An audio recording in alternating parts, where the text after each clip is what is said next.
Orang selalu cakap lelaki ni kena kuat, tak boleh tunjuk lemah. Tapi jujurlah, lelaki pun manusia, ada perasaan, ada beban yang ditanggung. Yang pertama, lelaki ni betul, banyak tanggungjawab. Dari kecil sampai besar, lelaki kita lah selalu diajar jangan menangis, kena jadi kuat. Tapi tak ada siapa yang mengajar lelaki untuk meluahkan emosi dia, untuk cakap, aku penat, aku stres, aku tak okey.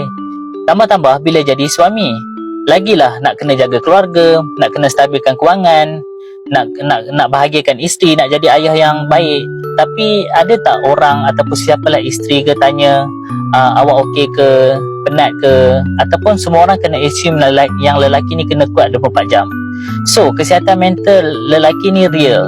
Anxiety, depression, burnout, semua ni boleh terjadi kepada lelaki. Tapi mungkin sebab lelaki ni susah nak meluahkan apa, sebab di sudut psikologi pun lelaki ni lebih cenderung untuk pendam perasaan sebenarnya. Sebab tu bila tekanan melampau, ada yang hilang arah, ada yang rasa tak berguna, ada yang jadi agresif sebab tak tahu nak handle emosi ni macam mana. Kita selalu dengar isteri kena jaga suami, ya betul.